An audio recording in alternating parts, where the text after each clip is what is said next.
Hey, hello. We are getting ready to start. I think Adam's going to be joining me here in just a few minutes.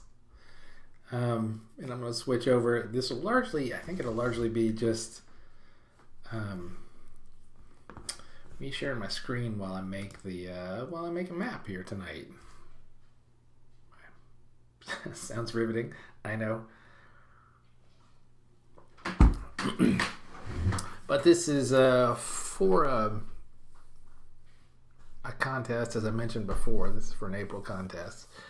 I've been in a couple of their contests and won a couple as well, so I want to see if I can get another one on there. I'm assuming Adam's gonna ask me some questions and stuff while we do this, so we'll wait for him to hop on. If not, I'll just start blathering about what it is that I'm going to be making here, which I'm hoping is going to be a prehistoric map. If I remember how to share my screen on this one, I'll let him know that we are going live already.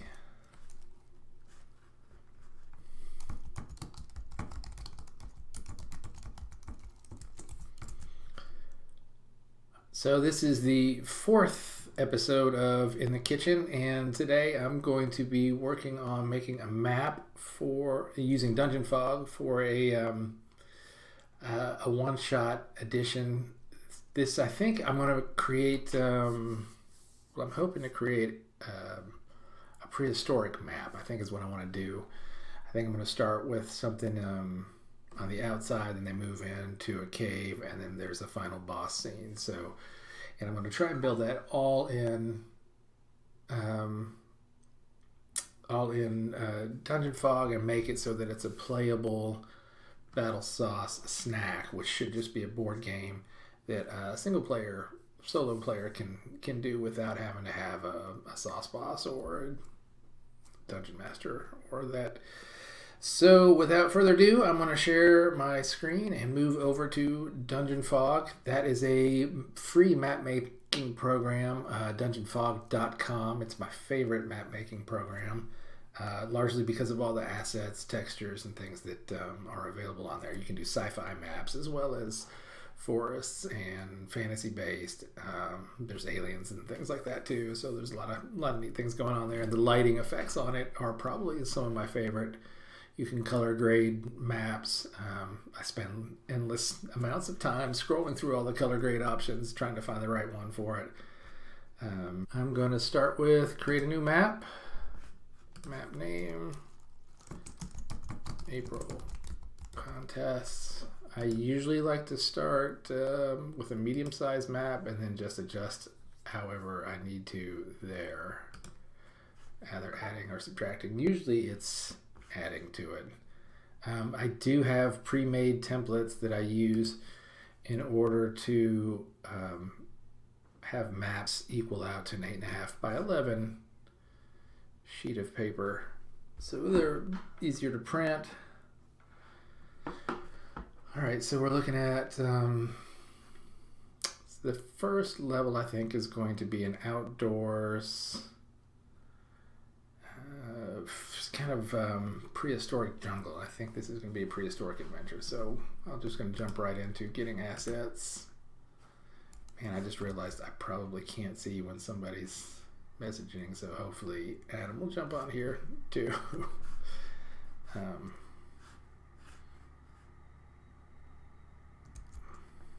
right, let's see.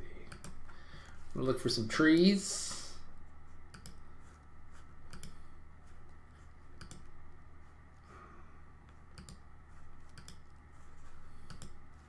Check all packs because I like to use trees from all of the different varieties, of which there are a lot.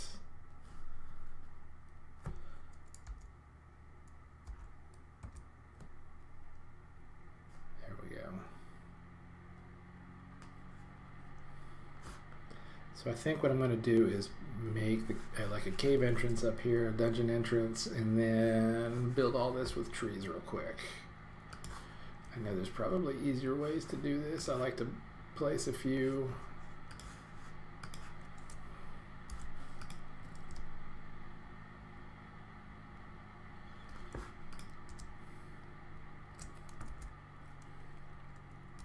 computer is really humming along right now.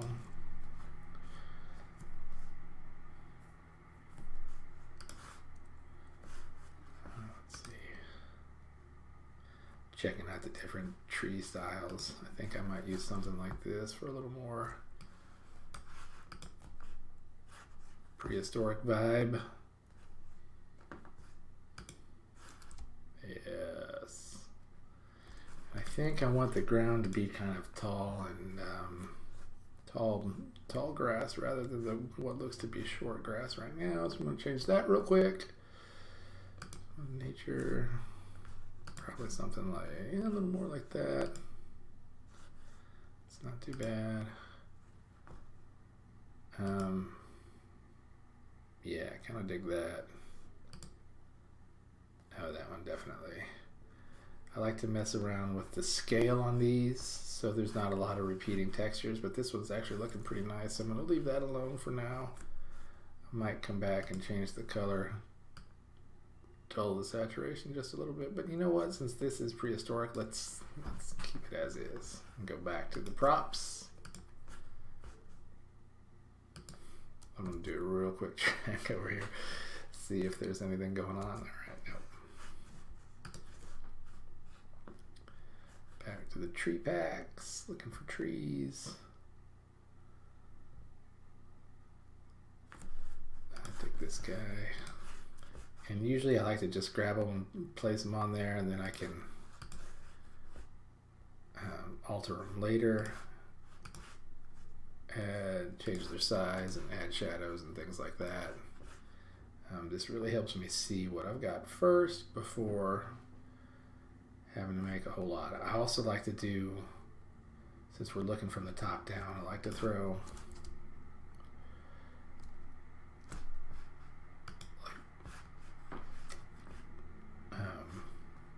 big props as though you're looking through treetops into the forest. That's a favorite technique.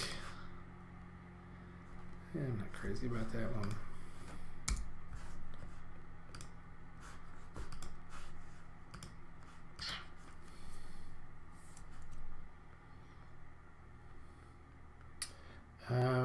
I always get a little nervous while I'm making these because it's usually the color grading and all the lighting and effects that really sort of help the map sing. I think I want to go ahead and add maybe the cave wall with the door, with the entrance into it, so I can sort of get a better feel as to what that's going to look like. Oh yeah, I already got one of those guys.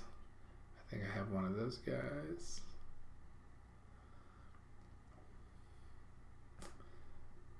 Use those.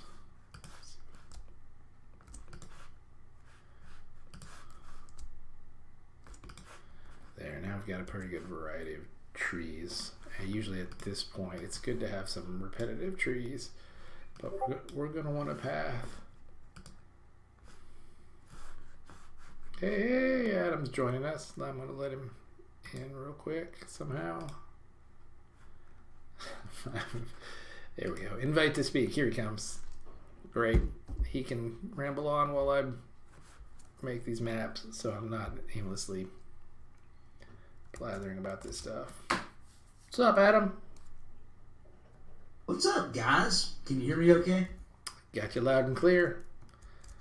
I heard that Michael was doing a map, and I wanted to come see the process. I'm very fascinated by this. Well, also, how you doing, Templar?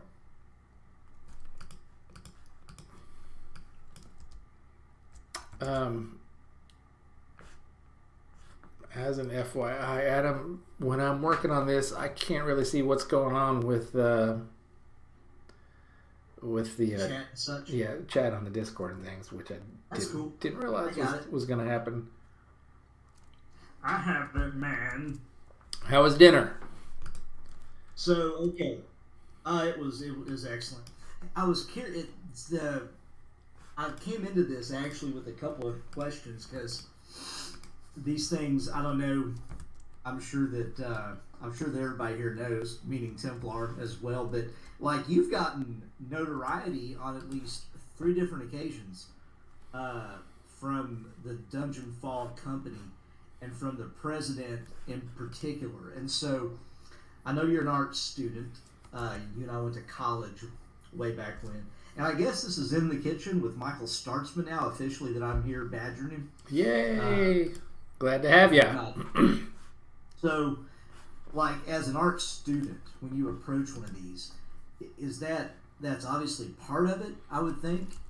But do you have a vision in mind, or do you just kind of let the material do what it needs to? I know you got to have the basics. Like, we're going to have a temple here. There's going to be a couple of posts out front because I know they're magic items, and there's a hillside to the left. But other than that, is it just intuitive when you get rolling? It pretty much is. Sometimes there are happy accidents that I stumble across something that looks pretty cool, or I can use a prop in a different way that I hadn't anticipated. Like I just made a train car map for one of our games, and I ended up using a vehicle to, like a sci-fi vehicle, to make the wheels of the train, and hid that by another piece of equipment that I actually thought turned out looking pretty nice. So I was really pleased the way that worked. So it's a lot of trial and error on some of those things too, especially trying to remember where all these assets are. Dungeon Fog has so many assets, which is the main reason I like them, but it's sometimes it's difficult to remember where they all are or what they're labeled. I was about to ask you about that too, actually. Are we recording, by the way? We are, yep. Awesome. I was curious, how much artistic leeway does it allow for you to use? It's a lot like Photoshop in the way that it works, which is another reason that I like it. You can alter the assets pretty much any way you want through color, shape, size, stretching, and things like that. Then opacity. And then you can also, if you're an artist or you have other assets that you've acquired elsewhere, you can upload those. I upload some of my own sometimes, or if I just need a little something here, I'll grab it off. I'll draw it real quick and add it on. But I try to use just their assets alone.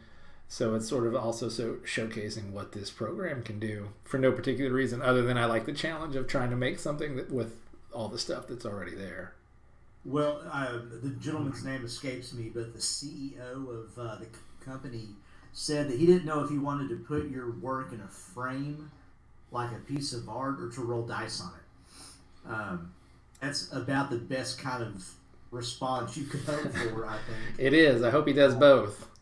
And I've been... that's pretty badass.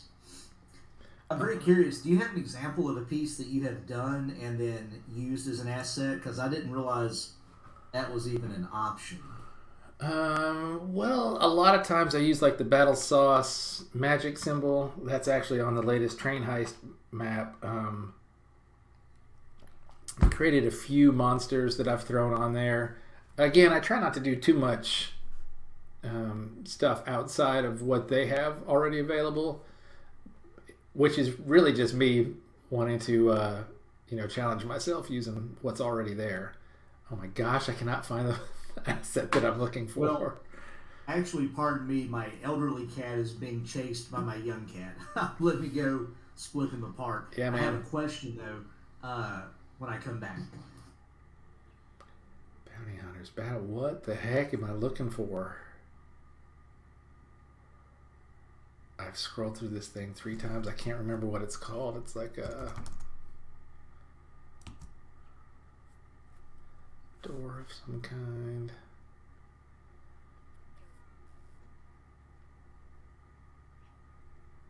I used it in one of my latest maps. Well, a couple of map iterations ago. What is it? It's some sort of like cavernous doorway into... Maybe it's an arch.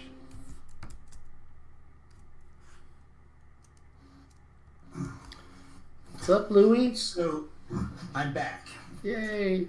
If I leave quickly, it's because the cat has been stupid again. Am I in sync or out of sync, by the way? Let me check. You are out of sync for me. Talking. Yeah.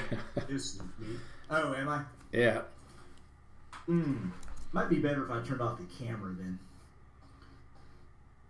What do you think, Michael? I mean, I love seeing your face, but I'm working on this map, so it's like all I can see from the screen. Templar, you may have to deal with it, homie, unless you don't like it. And then I'll hide my face. Oh my gosh, I've scrolled through here like 12 times and cannot remember the... Is it map decoration? Nope. So you ready for another question? Because I've got one. Yeah, let's have it. So I mean, I don't know if the CEO of Dungeon Fog will see this or not. I think it might be cool just to have an example of how you're doing it. But I'm going to ask this: what do you think is the best aspect of Dungeon Fog as a program, and what is the, let's say, what's the other end of the spectrum? I don't want to say the worst, but the thing that if you could adapt or change or have modded, what would that be? That's a good one. What is its limitations to you? For me, it always comes back to the assets, because I want to, especially, well, primarily because of BattleSauce, and I want to have, all of the different,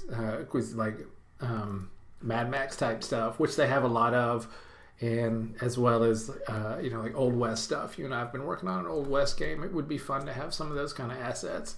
But then when I sit down and think, it's like, well, maybe I could draw some of those myself and just put it out there. I can never really come up with, well, what would it be, like a tumbleweed? Or I could probably make that right off on the map anyway. But I had mentioned it before, the thing that I like most about it is all of the different assets that they have, and the way in which there are so many different textures, from nature to metal to worked wood,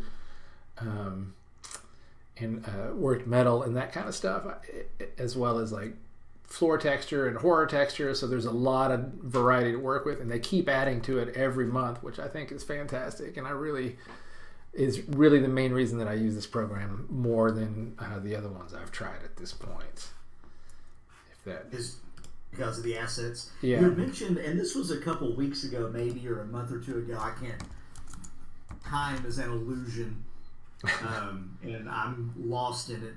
But somewhat in the last year, you had mentioned potentially doing a BattleSauce specific map pack to maybe offer to Dungeon Fog in some capacity. Did I understand that right? You did understand that right.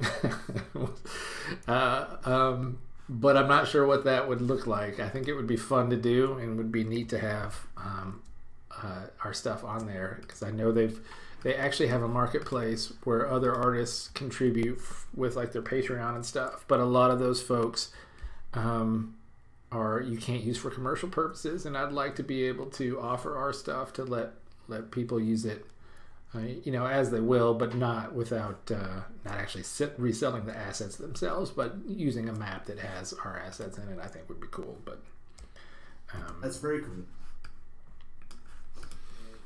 So okay. Go ahead. You first. I was just gonna say. I don't know if you heard me earlier. The map that I'm working on right now, I think is for the April contest, and it's a dungeon thing. And what I'm wanting to create is, and it's likely to change at this point, is like it's sort of like a prehistoric thing, and so this is going to be the entrance into the cave, into the dungeon, and so you'll work your way through this map, and then get into the dungeon, which will be in the cave, and then there'll be a boss fight sort of room or multi-room area after that too, which I think is going to be like all lava, and you'll fight like some sort of crazy dinosaur in that thing. So that was the plan. That's what I'm working on. This is sort of like a prehistoric map, and this is the way that they all typically start. They're kind of bland looking in the appearance until you start adding lighting effects and shadows and things like that. But right now I'm just trying to get sort of a basic idea of how I want the players to progress from the bottom of the screen to the top of the screen. Like, what are their obstacles going to be? What are they going to encounter as they go along? and how difficult should it be just to get through the first part of the map. And this is 100 squares, right? That is a good question. I'm actually not sure how many squares. I think when I started it was maybe 50 by 50, and I just added 10 more, 20 more. I think the grid might tell me what it is. It's a 20 by 30 square map right now, so it's 20 across, 30 tall. That's super cool. But this is map number. This is just the initial map into the area, right? Right. Yeah. And how many maps total does this one represent? How many am I working on with this?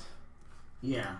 I think there'll be 3 stages. There'll be this, then the interior, which will have a bunch of rooms and stuff, and then finally like the boss room, which will be some sort of giant.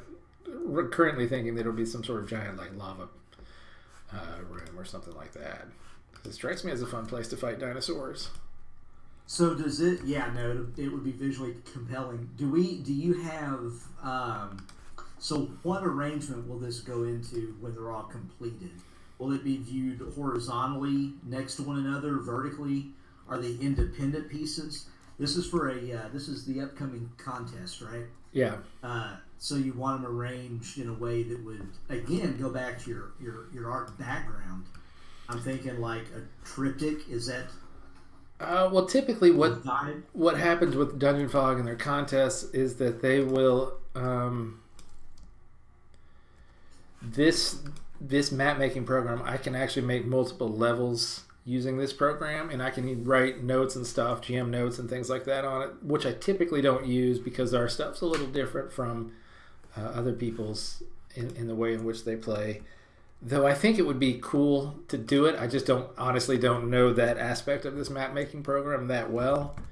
But I think it would be fun to sort of work that stuff in there so people could use it or not use it as they want. So I think to put my best foot forward, I would probably show this part of it, but then what actually they would have access to all 3 levels just by clicking through this. So I can create a secondary level by coming over here and adding to it, and it'll immediately hide this one, and I'll have a whole new blank slate. And then also with Dungeon Fog, you can get these maps for free, so you can log on and get all 3 maps just by getting this one map that I've put together here. I got you. Should all be there.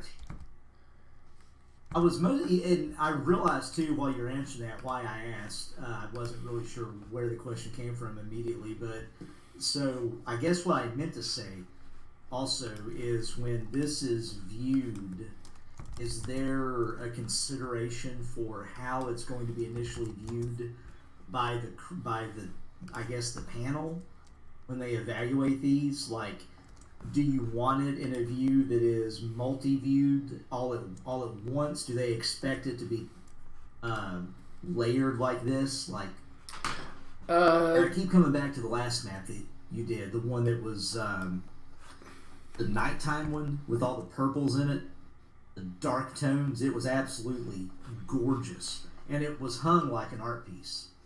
Its orientation was. I specifically made that one sort of for that purpose, because that's what interests me, and I think they look pretty cool that way. And it's something different from what a lot of people do, I think, with map making. But again, with these, I really try to approach it with what's it going to look like when the map's printed off? How will it fit on an 8.5 by 11 sheet of paper? How can a player use this in a way that is accessible to everyone, not just BattleSauce games? And so when they look at it on Dungeon Fog, they will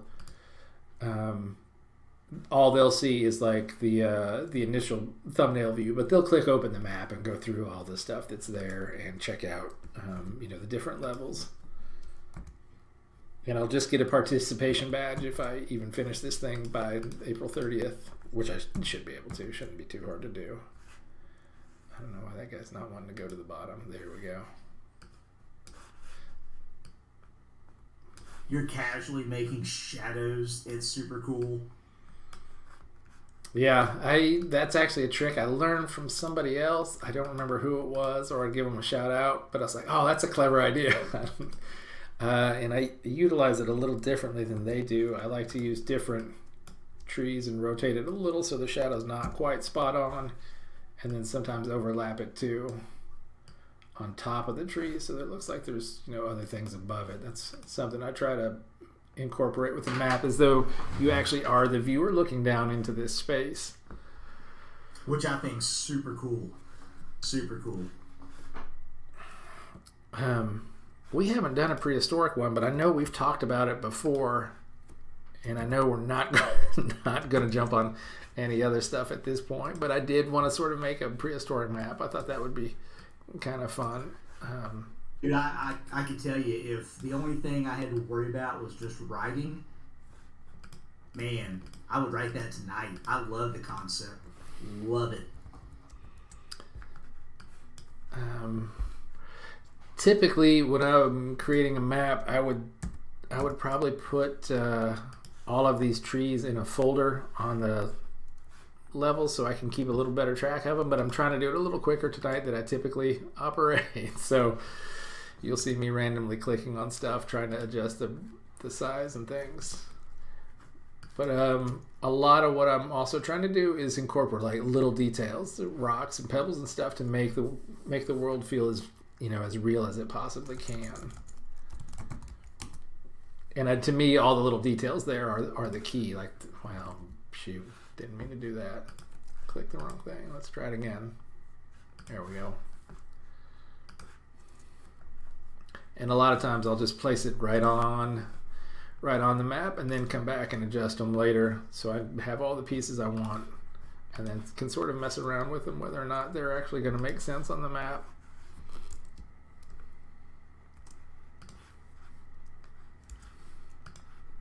And I feel like since this is a prehistoric thing, these trees and things should be sort of lush and green, or lush and vibrant, and have lots of big roots. So I think I want to stick some roots in here. Oh, I did it again. Oops, I did it again.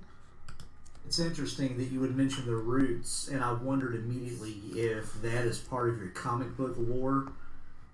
The visual imagery that must be in your head from things like Hellboy and X-Men and whatever else, that's an interesting detail to come up with. Yeah, I just feel like everything, it's probably certainly a visual element, because who knows what it actually looked like back in the days, but it probably definitely pulls it from the comic books. And I love the stark black and black contrast and stuff, especially other things that you see like in Hellboy. I think that's pretty sweet. I think at this point that guy doesn't want to go under. Oop, there he goes. You and I have talked about how you have a mild addiction with map making. Yeah. When it gets rolling, do you find them meditative or more like a jigsaw puzzle? Or is it like a piece of art to you also? Like, what's that motivation when you're like, I gotta do another map? Is it just the tinkering that you enjoy? I like it because it's sort of a mindless form of making art. I don't have to feel as stressed about it like as when I'm doing a drawing or something like that. Mindless isn't quite the right term, I suppose. It's more of a I have all of these things to work with. It's almost like a design kind of thing rather than, drawing an original piece. But I really enjoy trying to figure out how to make things unique and stand out and more interesting than if I had been drawing it, which isn't always the case, because I really like a lot of these art assets and stuff. And I think maps can really tell a story in a way that's intriguing to just by looking at it, versus having to write down actual words and have people sort of suffer through what it is that's been written and figure out things. The map sort of implies things, and I like that implication more than like a straightforward telling you how things are.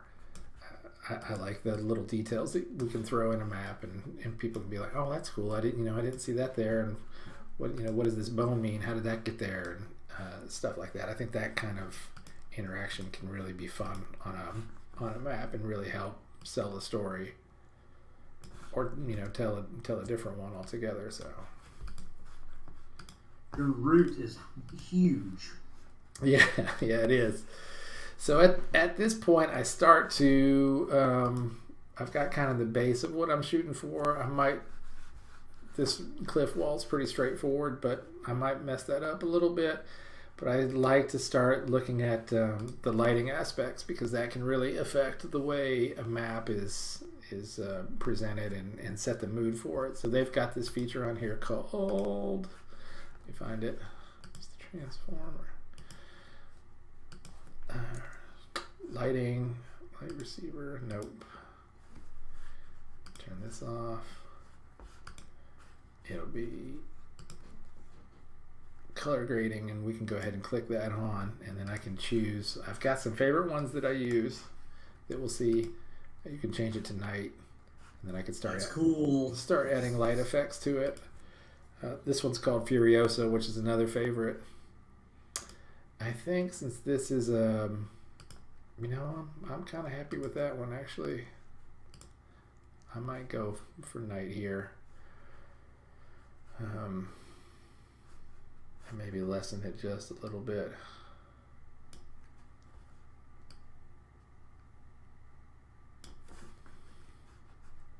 But there are a bunch, they have all of these things that you can go through and adjust. I think I'm going to go with day-night for now and close that out. And then I'll start adding lights, actual lighting to it in just a minute once I figure out. I'm trying to figure out if I want like a direct line to the cave entrance, and if I actually want the cave to have this sort of man-made structure here, or if it should be more of like a hole. My thought. I got a question. Yeah, shoot. You're talking about the lighting. Are you able to have like giant lightning bugs or insects, given that it's back when they might be large enough to produce light of that sort? They do, in fact, have lightning bugs. I'm not sure that they emit light, but I could make them do it. Let's see if they... It helps if I can spell.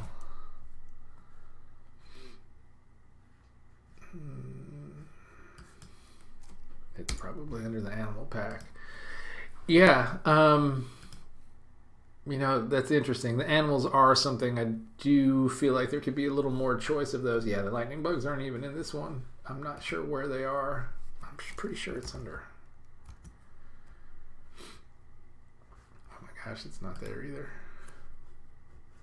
Not to cause immediate distress, but it's an interesting concept if you to take advantage of. Yeah, absolutely. There are lots of things that emit lights, and you can make anything emit a light if you want it to. So I could have like a glowing tree if I want to throw that in there as like a point of interest. Sometimes I like crystals. Yeah, right? Crystals. I like to throw things in there that sometimes don't seem like they should fit. So in a prehistoric one, maybe, especially for BattleSauce, I might throw like a magazine in there, or a sci-fi gun, or something of that nature, to sort of make the player go, how'd that get there? What's going on with that thing? And overlapping these sort of trees and stuff. How do you feel about this straight cliff wall? Should it be more jagged? And what's the scale on that? So can we assume like a ordinary human could walk upright under it? Yeah, totally. Yeah, it's fairly large.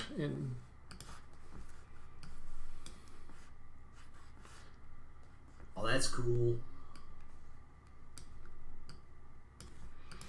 Yeah, I want to make a path of some kind, but I'm not quite crazy about how that one looks. Maybe with a little bit of gravel on it.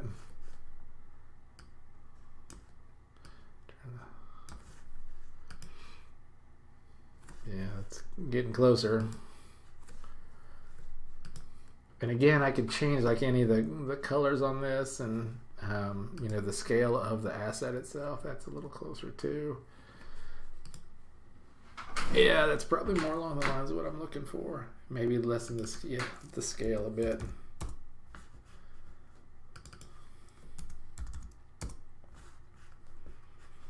And then darken it up a tad.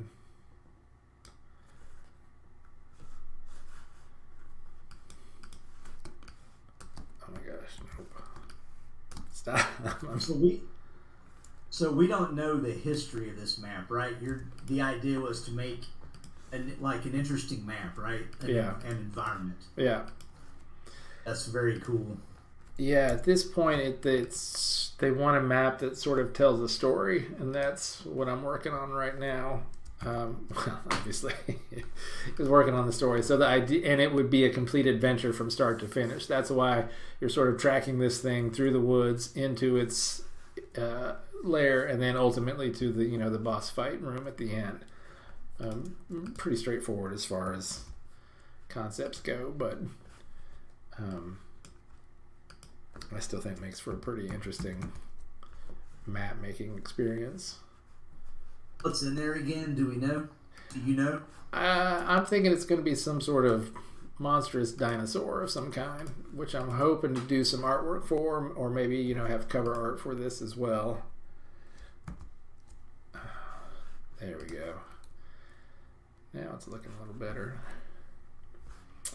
I think we need some more rocks and maybe some giant weeds. Thought you would enjoy that for some reason. And I usually like to place the asset and then come back and monkey with it a little bit. Since that guy's under the cover of that, we'll darken this dude up a little bit. How would that look, you think, with more raw, natural opening? This thing? Yeah. Just for funsies. Oh, let's take a look. Now that I remember what the assets are called. I could do it a couple of different ways. They've got wall decoration. Yeah, these aren't super. I could go that route. That's kind of fun. I could also just get rid of it altogether. Maybe. There it goes. And could do, and actually paint it in myself.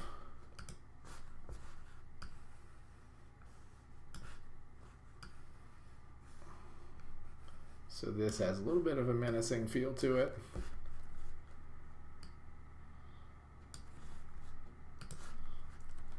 And we'll send that guy to the back. Yeah. That's much more as it should be. We'll want to cover the top of that, I guess, with some other rocks. Yeah, now it's starting to lean into very ominous.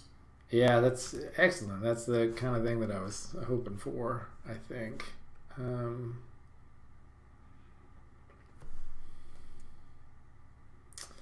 Let's see. I love the rock assets. Need more of these things too. Like I could build this even without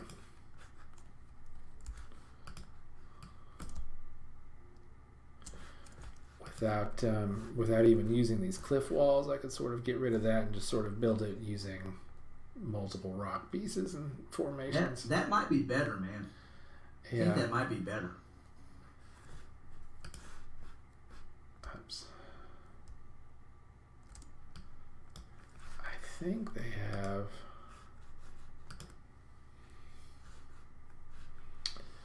They also have paths that you can create all kinds of stuff from, and I think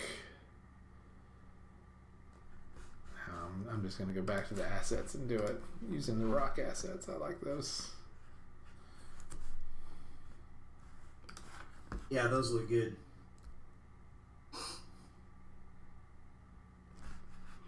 Like that guy doesn't really fit the color scheme, so I can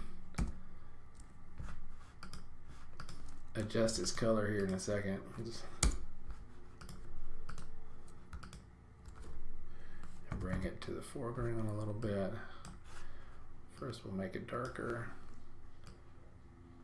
Maybe adjust the color a tad.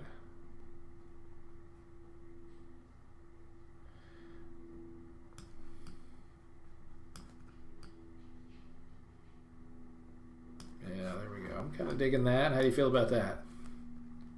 That is much, much better. The other one looked a little too ordered, maybe. Yeah, a little, oh my gosh, a little too man-made.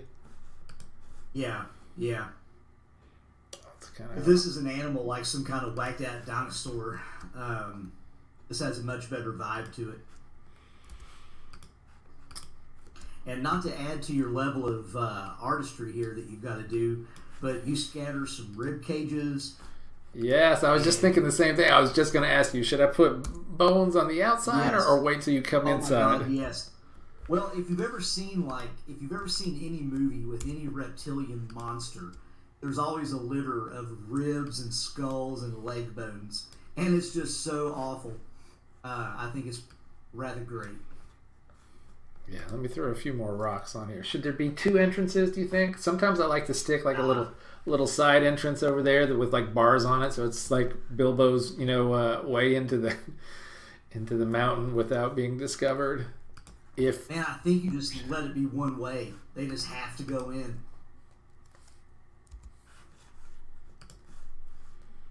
And that would be scary. I got to go where? Yeah, you going in? You see all these ribs? And that's the thing, for those of you that'll come to play BattleSauce one day, it doesn't mess around. BattleSauce can kill you quick. Thank God there's a respawn somewhere in there. Tucked away. Yeah, I'm thinking that's looking pretty good. Yeah, it's looking much better. Let's try. There is a, this might be an overkill. There is a, since you said that, check this brush out. This will most likely be overkill, but I could also paint over the top of it so that it's not quite so. Are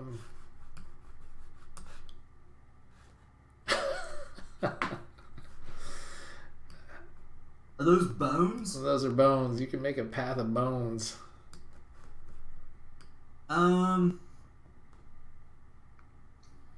Maybe. I think it's a little too much. I want to go this one here.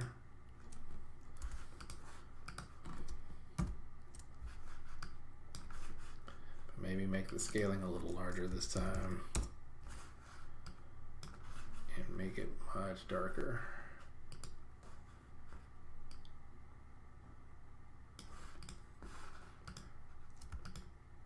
Maybe a little softer too. Yeah, that's better.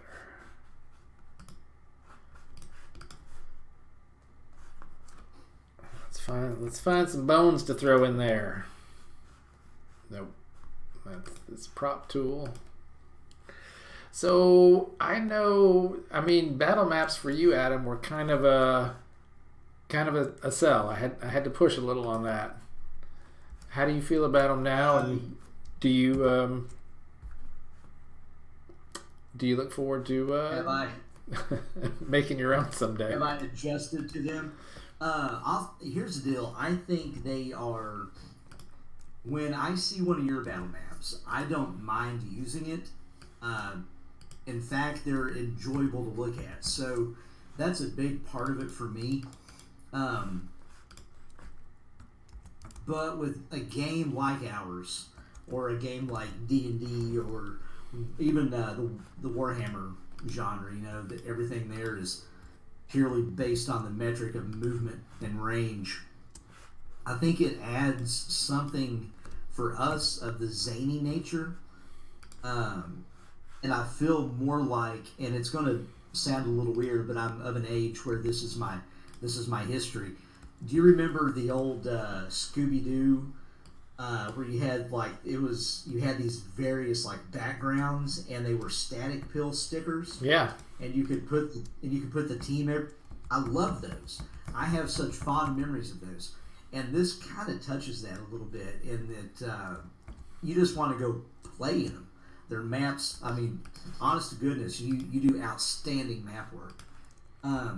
Otherwise, I would just do my own by hand, and they're just scribble scratch with no legibility. Yeah, see, it's interesting that you say that because, and we've talked about it before, my first inclination was to draw all of the maps myself because I thought that was cool and it was fun to do, and it felt a little more original. But after a while and figuring out that it takes a long time to draw some, halfway decent maps, which I think is hours. Yeah, and I think having a detailed map is important for, if you want to say that this is also a board game and not just a sort of, something that's sort of scribbled. There's a decapitated head for you. You want me to throw that in there?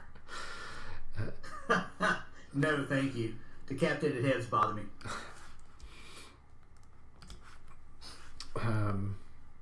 But yeah, I feel like having a nice board is imperative for BattleSauce, especially since we list it as a board game. It's not an RPG game per se where you can play it that way, certainly, where you have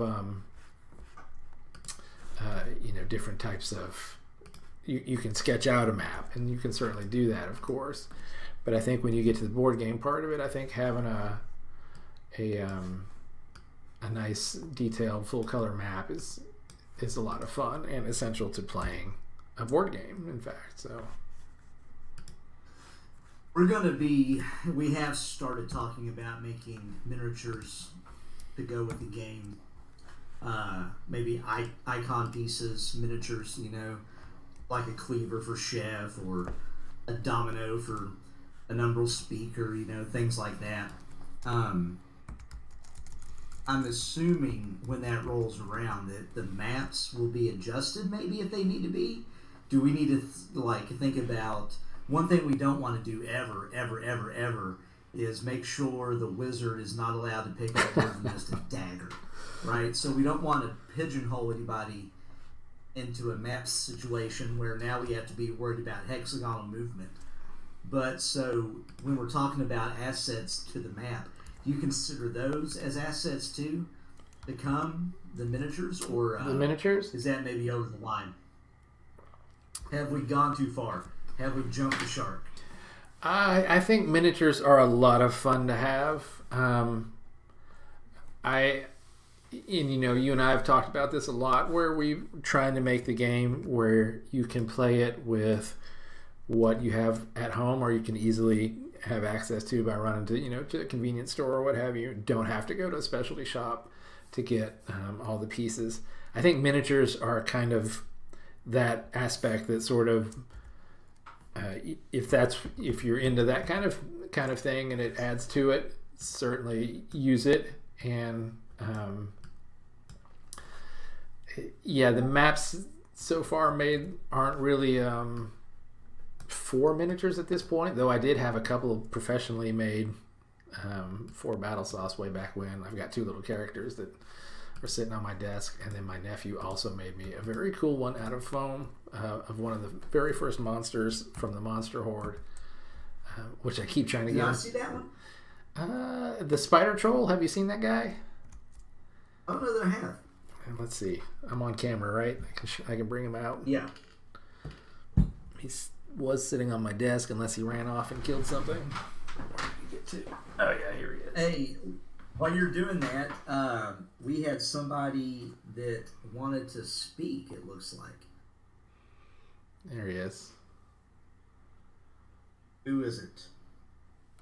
How do I do this? Was it Louis? Is it Louis? I might have misread that. Anyway, the Spider Troll, did you already hold him up? I did. I'll bring him back out. It's Oh, that guy. That's awesome. I saw him. Kind of hard to see, but yeah, he looks just like the pixelated monster I used. And you've seen the pig guy? I love this little pig dude. Yeah, he is outstanding. Yeah, he's awesome. Yeah. But they're expensive, and I can't afford to have too many of them. But I was like, oh, I'm gonna have you guys do the whole monster war, and Kate's like, that's maybe one at a time. It's like, yeah, probably a good idea. Louis, if I missed a comment, my apologies. If you're new to this, I'm kind of a Luddite, so I'm stumbling along trying to keep up with it. You're very welcome to pop in again if you want, or if you want to speak and come on camera. That's cool too, dude.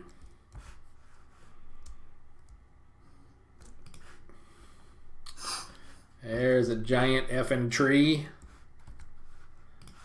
Throw a big shadow on that. Actually, I might leave it like that because it kind of looks like there's a one above it. And I really like the way that another one over it, yeah. 3D feel is. I'm feeling pretty good about this. You feel like anything's missing? Let me zoom in on it real quick. We scroll down. Poor Flavor. I'm going to throw a few more rocks up this way. Let me do that. You see it now? Yes. Man, that looks good. I'm going to add some lighting effects. Okay, I'm gonna ask one of those questions that an artist asks. Where's the light coming from? Huh? Where's the light coming from? Well, actually, it is about the light. I was curious if you can put like gleam on the edge of the ribs and the wing bone and the edge of those leaves, the real the waxy looking leaves. Is that a thing that can be done, or is that just a lot of extra hassle? It can totally be done. I'm going to add just a few more rocks here. Can you hear my dog losing her mind?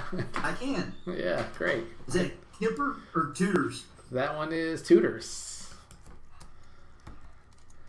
Let's try rocks again real quick. I like adding lots of rocks around too. Well, for an outdoor map, I feel like it makes sense that there's pebbles and stuff that are littering, especially on what I'm hoping is a prehistoric map. Man, that looks good, dude. So now we can add a little bit of lighting effects, and I have a favorite prop that I use mainly just because it's a giant circle. Should be globe. Yeah, here it is. So we can stick it here. Stop that.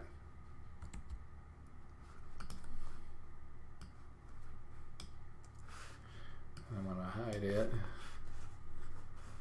and create, yeah, there we go, bluish color for it, I think. Add a little bit of the mysterious to it. Maybe put it down where the player will start.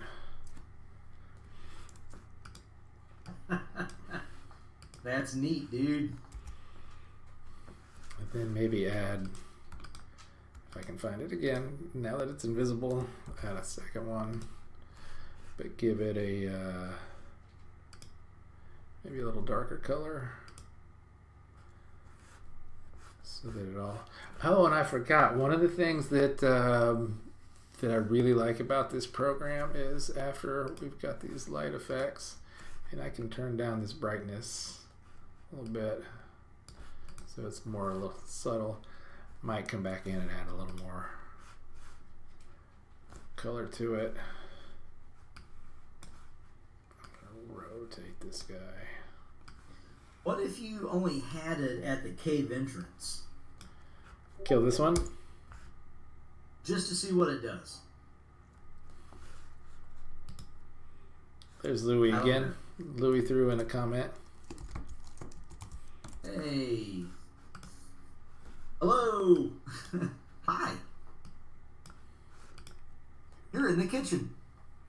You thinking that? That is kind of what I was thinking, but I mean that's kind of cool, man. What if we? I don't know though. Now that's interesting. I like that. Then we hide it a little bit. That's nice, dude. That cave just got a lot more scary.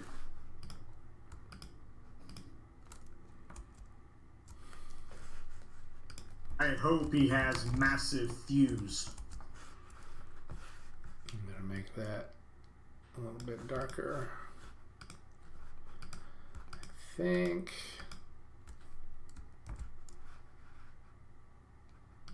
Add a shadow to that one.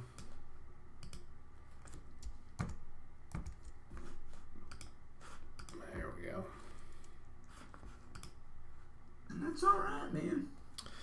Now, as to your question earlier, I can actually go in. It's a little more nuanced, but you can pick a color, and since this is sort of, you know, a dark blue, I could add maybe something like that. Turn this brush tip a lot smaller. Zoom in on it. Maybe make that brush tip a little smaller.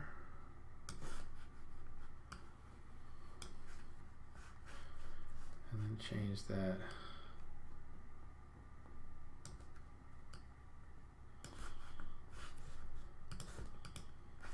So you could start to add in, you know, color highlights that way. Dude.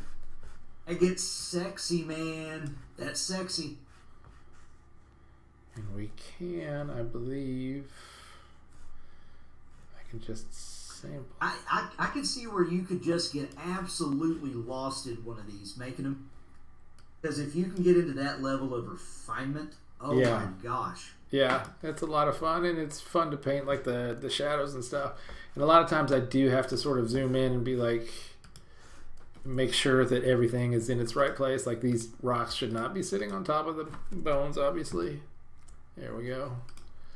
And I'd kind of like to see, and sometimes with the trees, I'll just paint shadows underneath them instead of doing the duplicate method. But I do like the duplicate a lot because it really mixes it up and makes it easier to have some really nice shadows that way, which I feel is pretty essential to having a nice map, is those believable shadows.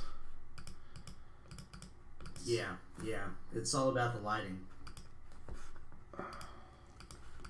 Now, having said that, you like now that you've done the one leaf, it does make you have to go do them all. Yeah. And that means a lot more work. So it's also just as good not to have that shine if it's not essential, right? Yeah, I think I might kill it for now, though. If I've got time, it might be fun to come back in and add some of that stuff. Man, that looks good. I wonder if there's like that's a really nice looking landscape, and you've done that in the last like 45 minutes. That's awesome. one of the things that I enjoy doing with the map. You can see the grid on there a little bit. It's black and dotted. With this, I can change, as long as I'm not grabbing a prop, which I am because they're all over the place on my map right now. But if we change the, let's see, the grid, which is here, we have one, get rid of the grid. But I'm going to add it back in. I'm going to use a brush because we don't need the grid all over these leaves and stuff. We just really want the players to walk through this path. So what I'm going to try and do is paint using the library, which should have classic dungeon grids. Doesn't mean that it always turns out like I hope it does. Sometimes I might have to just paint like regular grids in there, but this should. Yeah, see, first of all, those are super huge, but we want the 100%. There we go. And then maybe change them. Let's see.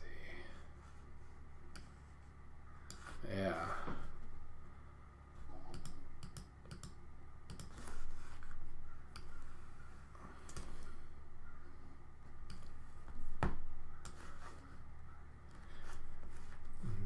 Turn that opacity down a little bit so it's not quite so. We could also make that a different color. The grid is there in this case purely because it is a battle map, right? Right, yeah. That's awesome. Yeah, that'll give the players will draw cards and move that number of spaces on the battle map. In this instance, it wouldn't make a whole lot of difference, but they could encounter any number of dinosaurs, monsters between here and the entrance. No, end editing. So now I'm going to send that brush to the back. And get, actually, it's behind the grass and the rocks. So I'm going to bring it forward a little bit. And I'm going to call this level done.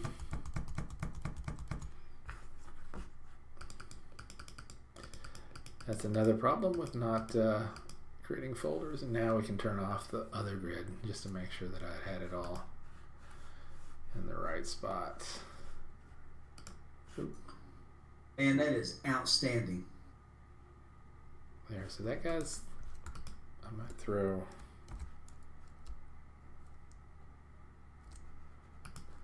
a little shade on that dude. Yeah, that's better. And then I might grab that. Yeah, it is. Add another one over here too.